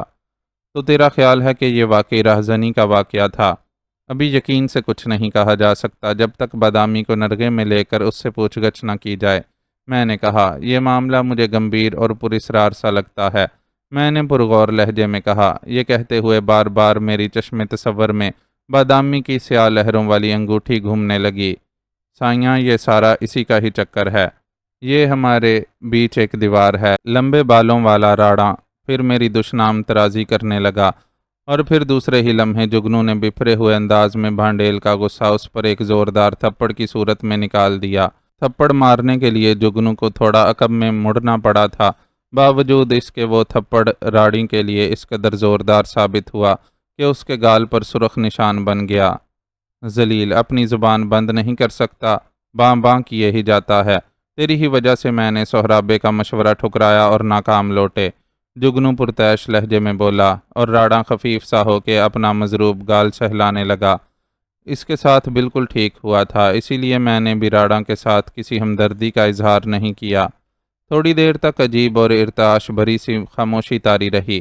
جیپ آبادی سے اب کچھ دور نکل آئی تھی۔ ہاں یار، بول سہرابے، کیا کہہ رہا تھا تو؟ کہ پولیس کو خبر کرنے کا بھی اب کوئی فائدہ نہ ہوگا؟ ہاں، میں نے کہا۔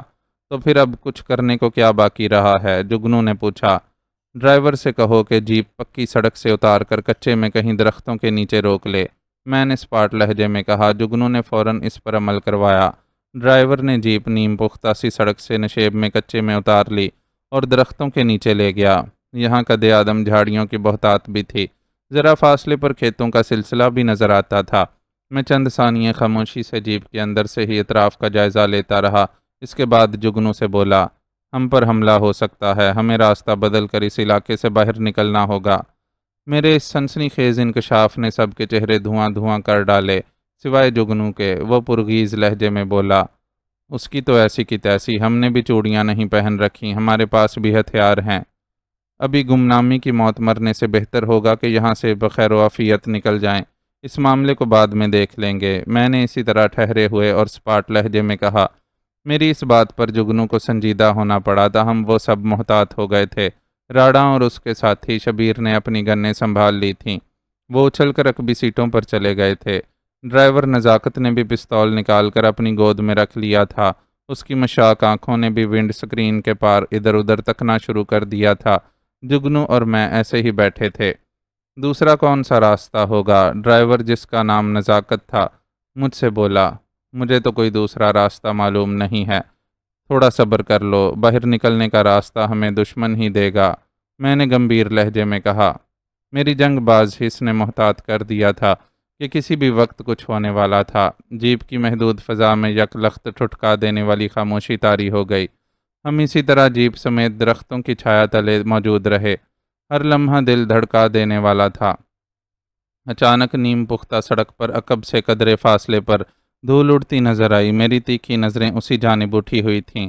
اس طرف غور سے دیکھو، میں نے ہولے سے کہا۔ سب نے میرے اشارے کی سمت دیکھا اور دیکھتے رہے، یہاں تک کہ وہ ایک بغیر ہڈ والی لمبی سی جیپ بہت قریب آ کر ہماری سائڈ سے گزرنے لگی۔ اس میں 4 مسلح افراد موجود تھے۔ ان کے چہروں پر ڈھاٹے بندھے ہوئے تھے۔ نزاکت، میں نے سرسراتے لہجے میں کہا، بڑی ہوشیاری سے ان کا تعاقب کرو۔ نزاکت نے گردن موڑ کر اپنے ساتھ بیٹھے جگنو کی طرف تصدیق چاہنے والے انداز میں دیکھا۔ جیسا سہراب کہہ رہا ہے ویسا ہی کرو، جگنو نے کہا۔ نزاکت نے چند لہجے بعد جب بغیر ہڈ والی جیپ تھوڑا دور نکل گئی، جیپ آگے بڑھا دی۔ جیپ کا انجن اس نے سٹارٹ ہی رکھا تھا۔ ایک بار پھر ہم نیم پختہ سڑک پر آ گئے۔ نزاکت اپنے کام میں ہوشیار اور چابک دست ثابت ہوا۔ وہ نہایت محتاط روی سے آگے جانے والی جیپ کا تعاقب کرنے لگا۔ سنسان سڑک پر کسی گاڑی کا تعاقب کرنا آسان نہیں تھا۔ ہر لمحہ دیکھ لیے جانے کا دھڑکا لگا رہتا۔ کچے کا علاقہ ہونے کے سبب یہ ضرور تھا کہ سڑک سیدھی نہیں تھی، بل کھاتی جا رہی تھی۔ کنارے پر درخت استادہ تھے، جھاڑیاں بھی تھیں۔ ابھی مزید تھوڑی ہی دور چلے تھے کہ اچانک نزاکت بولا، ان کی رفتار آہستہ ہو رہی ہے، وہ رکیں گے یا پلٹ رہے ہیں؟ تم بھی گاڑی روک کر فوراً کچے میں اتار لینا۔ میں نے ابھی اس سے اتنا ہی کہا تھا کہ وہ بول پڑا۔ نشیب میں قد آدم جھاڑیاں تھیں، آگے جانے والوں کو مطلوبہ شکار نہ مل سکا تھا، اس لیے وہ ضرور مخمصے میں پڑ گئے تھے۔ نزاکت نے جیپ روک دی۔ میں نے سب کو نیچے اترنے کا کہا، لیکن نزاکت سے سیٹ سنبھالے رکھنے کو کہا۔ میں، جگنو، راڑا اور شبیر تیزی سے رینگتے ہوئے نیچے اتر آئے۔ اسی طرح جھکے جھکے چلتے ہوئے سڑک کے کنارے خودرو جھاڑیوں کی آڑ میں دبک کر اس طرف دیکھنے لگے۔ متوقع حملہ آوروں کی جیپ ریورس ہو کر واپسی کے لیے پلٹ رہی تھی۔ وہ پلٹ رہے ہیں، حملہ کر دیں؟ جگنو نے میرے کان میں گرماتی ہوئی سرگوشی کی۔ ہرگز نہیں، میں نے منع کر دیا۔ ذرا دیر بعد ان کی جیپ ہمارے سامنے اور قریب سے گزر گئی، لیکن تھوڑا آگے جا کر وہ پھر رک گئی۔ اب ان میں سے وہ چاروں ڈھاٹا پوش مسلح افراد قدکڑے مار کر نیچے اتر آئے اور جھک جھک کر نیم پختہ سڑک پر کچھ دیکھنے لگے۔ اب کسی تصدیق کی ضرورت نہیں رہی تھی کہ انہیں ہمارے پیچھے اللہ بولنے کے لیے روانہ کیا گیا تھا، اور وہ ہماری پجیروں کے ٹائروں کے نشانات دیکھ کر چونک گئے تھے۔ فوراً اپنی گاڑی کی طرف پلٹو اور سب دائیں بائیں جھاڑیوں میں چھپ جاؤ، میں نے کہا۔ لیکن تم، جگنو نے فکر مند ہو کر مجھ سے کہا۔ بحث کا وقت نہیں ہے، جو میں کہہ رہا ہوں وہی کرو، مجھے ایک پستول دے دو، میں نے دبی دبی غراہٹ تلے کہا۔ جگنو کا جوش سوا ہونے لگا، اس نے فوراً ایک پستول ساتھی سے لے کر میرے حوالے کر دیا۔ اس کے بعد میرے کہنے کے مطابق وہ خود اپنے تینوں ساتھیوں کے ساتھ قریب قریب کی لمبی جھاڑیوں میں جا دبکا۔ میں پجیروں کا بونٹ اٹھا کر کھڑا ہو گیا۔ وہ لوگ دوبارہ اپنی جیپ میں سوار ہو کر اسی طرف آنے لگے جدھر ہماری پجیروں کھڑی تھی۔ یقینی طور پر انہوں نے پجیروں کے ٹائر دیکھ لیے تھے۔ میں اسی طرح جیپ کا بونٹ اٹھائے کھڑا تھا۔ بغیر ہڈ والی گاڑی میرے قریب آ کر رک گئی۔ وہ سب اچھل کر نیچے اترے، ہتھیار ان کے ہاتھوں میں تھے۔ ایک نے درست لہجے میں کہا، یہاں کیا کر رہے ہو؟ گاڑی میں کوئی خرابی پیدا ہو گئی ہے، میں نے کہا۔ مجھے ان کی طرف سے شدید خطرہ لاحق تھا، تاہم ایک تسلی بھی تھی کہ میرے بھی مسلح ساتھی قریب قریب میں پوزیشنیں سنبھالے ہوئے تھے۔ تمہارے باقی 4 ساتھی کہاں ہیں؟ دوسرے نے کرخت لہجے میں پوچھا۔ ان کے ہتھیاروں کے رخ میری جانب تھے، تاہم اس سوال نے میرے خدشے کی تصدیق اور اس بات کی کلی کھول کر رکھ دی کہ یہ لوگ بھانڈیل سائیں کے ہی بھیجے ہوئے گرگے تھے۔ میرا اس کی نیت پر شبہ کرنا غلط نہ تھا۔ وہ ادھر ہی کہیں ہوں گے، کہتے ہوئے میں نے اپنے دائیں ہاتھ کی آخری انگلی کا اشارہ دیا اور مسکرایا۔ وہ چاروں مخمصے کا شکار نظر آنے لگے اور ادھر ادھر دیکھنے لگے تو میں ان کی طرف آنکھیں سکیڑ کر غور سے دیکھنے لگا۔ جلد ہی مجھے ان میں سے ایک پر بادامی کا گمان ہوا اور اگلے ہی لمحے غیر ارادی طور پر میری نظریں اس کے بائیں ہاتھ پر پڑیں تو میرا شک یقین میں بدل چکا تھا۔ وہ بادامی ہی تھا، اس کی انگلی میں وہی سرخ نگینے والی موٹی کالی انگوٹھی تھی، لیکن اس کے ساتھ ہی مجھے ایک اور حیرت اور اچنبے کا زبردست جھٹکا لگا۔ اس کے بائیں ہاتھ کی انگلی میں بھی وہی کالی لہر والی انگوٹھی تھی۔ گرانڈیل شخص کے بائیں ہاتھ میں بھی مجھے وہی کالی لہروں والی انگوٹھی پڑی نظر آئی۔ تب میں نے کہا، بھائیو خیر تو ہے نا؟ یہ تم نے اپنے چہروں پر کپڑے کیوں لپیٹ رکھے ہے؟ ہم تو بانڈیل سائیں کے مہمان تھے۔ تخاتب میری بات پر کچھ نہ بولا اور اپنے ساتھیوں سے کچھ کہا جو میں نہ سن سکا۔ ان میں سے ایک فوراً دائیں جانب اور دوسرا بائیں عقبی رخ کی طرف بڑھ گیا۔ بادامی اب تخاتب کے ساتھ کھڑا تھا۔ تخاتب ایک گرانڈیل آدمی تھا، وہی انہیں حکم صادر کر رہا تھا۔ وہ دونوں اب میری جانب گھورے جا رہے تھے۔ بھائیو، خیریت تو ہے نا؟ میں تو صرف ایک معمولی ملازم ہوں۔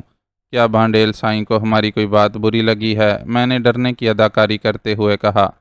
خاموش کھڑے رہو، بادامی نے مجھے جھڑکا۔ واضح طور پر اس نے اپنی آواز بھاری بنانے کی کوشش کی تھی تاکہ میں اسے پہچان نہ سکوں۔ یہ وہی آدمی تھا جسے بانڈیل سائیں نے اپنی بیٹھک میں بلوایا تھا۔ میں چپ ہو گیا۔ کدھر مر گئے یہ دونوں؟ گرانڈیل شخص برہمی سے بڑبڑایا۔ تب بادامی نے اس کے کان میں کچھ کہا۔ اس کے کہنے کی دیر تھی کہ یکایک گرانڈیل شخص اور بادامی کی آنکھوں میں خونخاری کی جھلک نمودار ہو گئی۔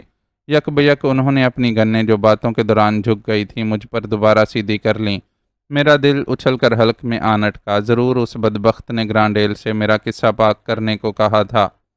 میں ابھی بچنے کی کوئی راہ تلاش ہی کر رہا تھا کہ اچانک ایک جانب سے گولی چلنے کی آواز ابھری۔ وہ دونوں بری طرح چونک کر ادھر ادھر دیکھنے لگے۔ میرے لیے یہی موقع کافی تھا۔ میں بجلی کی سی پھرتی کے ساتھ جیپ کی آڑ میں چلا گیا۔ اسی وقت دوبارہ گولی چلی، ایک چیخ ابھری۔ میں نے فوراً جگنو کا دیا ہوا پستول نکال کر ہاتھ میں پکڑ لیا۔ تیسری گولی اور پھر چوتھی گولی چلی تھی کہ مجھے گرانڈیل ایک طرف دوڑتا دکھائی دیا جبکہ بادامی وہیں چیخ مار کے گرا۔ پستول اس کے ہاتھ سے چھوٹ گیا تھا۔ وہ شاید مجھے بھول گئے تھے۔ میں جیپ کی آڑ سے نکل کر لپک کر اس کی طرف بڑھا تو ایک جانب سے جگنو نمودار ہوا۔ اسے سنبھالو، میں آتا ہوں، میں نے جگنو سے بادامی کی طرف اشارہ کرتے ہوئے کہا اور اسی طرف کو دوڑا جدھر گرانڈیل شخص بھاگا تھا۔ یہاں نصف قد آدم جھاڑیاں تھیں۔ تھوڑے ہی فاصلے پر مجھے وہ گرانڈیل نظر آ گیا جو ڈرائیور نزاکت کے ساتھ نبرد آزما تھا۔ نزاکت خاصا زخمی دکھائی دے رہا تھا۔ نزاکت کا پستول اور گرانڈیل کی رائفل ایک طرف جھاڑیوں میں گرے ہوئے تھے۔ میں نے دیکھا گرانڈیل نے نزاکت کو کسی گوریلے کی طرح پکڑ رکھا تھا اور اب اس کی گردن دبوچے جا رہا تھا۔ نزاکت پر جان کنی کا عالم تھا۔ گرانڈیل کے حلق سے خونخوار گراہٹیں بھی بلند ہو رہی تھیں۔ میں نے اسی وقت اس پر زکند بھری اور اسے نزاکت سمیت رگیدتا ہوا جنگلی گھاس پر گرا۔ گرتے ہی میں نے گرانڈیل کی ٹھوڑی پر اپنے دائیں ہاتھ کا گھونسا رسید کر دیا۔ اس کے حلق سے کراہ تک خارج نہ ہوئی۔ اس کے برعکس اس نے جواب میں اپنی بائیں ٹانگ کے گھٹنے کی ضرب میرے پیٹ میں رسید کر ڈالی۔ ضرب زوردار اور اچانک تھی۔ میرے حلق سے کراہ امیز چیخ خارج ہوئی۔ وہ بلا کا بھرتیلا ثابت ہوا۔ اس نے کھڑے ہونے کی کوشش کرتے ہوئے ایک ہاتھ کا گھونسا میرے چہرے پر بھی جڑنے کی کوشش کی تھی۔ میں تب تک سنبھالا لے چکا تھا اور لیٹے لیٹے ہی میں پشت کے بل پھرکی کی طرح گھوما اور میری دونوں ٹانگوں نے پنکھ کا کام کیا۔ یکے بعد دیگرے میری ایک لات اس کے سینے پر اور دوسری اس کے چہرے پر پڑی اور وہ اچھل کر گرا، مگر گرتے ہی سنبھل کر اپنی گن اٹھانے کے لیے لپکا۔ کمبخت کافی سخت جان تھا۔ ادھر مجھے بھی چوکنا ہونا پڑا۔ میں نے کلا بازی لگائی اور اس پر جا پڑا۔ جب وہ اپنی گن پر ہاتھ رکھ چکا تھا، اس پر گرتے ہی میں نے طاق کر بائیں ہاتھ کا گھونسا اس کے پہلو پر رسید کر دیا، پھر دوسرا اس کی ناک پر۔ پہلی بار اس کے حلق سے اوق کی آواز برآمد ہوئی اور وہ کافی پرے تک جا لڑکا۔ اس کے بعد میں ابھی سنبھالا ہی لے رہا تھا کہ وہ کسی چھلاوے کی طرح نظروں سے اوجھل ہو گیا۔ میں نزاکت کی جانب لپکا۔ تب تک ہمارے سب ساتھی وہاں آن پہنچے تھے۔ سب ہانپ رہے تھے۔ بادامی گرفت میں آ چکا تھا۔ باقی ان کے دو ساتھی جگنو اور شبیر کے ہاتھوں جہنم واصل ہو چکے تھے۔ بادامی کو انہوں نے خوب زد و کوب کر رکھا تھا۔ وہ نڈھال تھا جبکہ نزاکت کی بھی حالت ناگفتہ ہو رہی تھی۔ میں گرانڈیل کے تعاقب میں جانا چاہتا تھا مگر جگنو نے مجھے روک لیا۔ ہمارا شکار مل گیا ہے، واپس چلو۔ میں رک گیا۔ جب وہ بادامی کی مشکیں کسنے لگے تو میں اسی طرف دیکھ رہا تھا۔ اچانک میں نے دیکھا کہ بادامی وہی کالی لہروں والی انگوٹھی کو اپنے منہ کی جانب لے جانے کی کوشش کرنے لگا۔ میں نے بصورت اس پر چھلانگ لگائی۔ جگنو اور اس کے ساتھی میری اس حرکت پر ششدر رہ گئے۔ میں نے لپک کر بادامی کی انگلی سے وہ انگوٹھی کھینچ لی۔ انگوٹھی میرے قبضے میں جاتے دیکھ کر بادامی بے چین ہو گیا اور مچھلی کی طرح تڑپنے لگا، مگر شبیر اور راڑا نے اس کی مشقیں کس ڈالیں۔ کیا پسند آ گئی تھی یہ انگوٹھی؟ جگنو نے مسکرا کر کہا۔ فتح کی خوشی اس کے چہرے سے پھوٹی پڑ رہی تھی۔ یہ زہریلی انگوٹھی ہے۔ بادامی اسے چوس کر خودکشی کرنا چاہتا تھا۔ میں نے انکشاف کیا۔ وہ سب حیران رہ گئے۔ اس کے بعد جب ہم بادامی سمیت جیپ میں سوار ہونے لگے تو اچانک مجھے ایک خیال آیا۔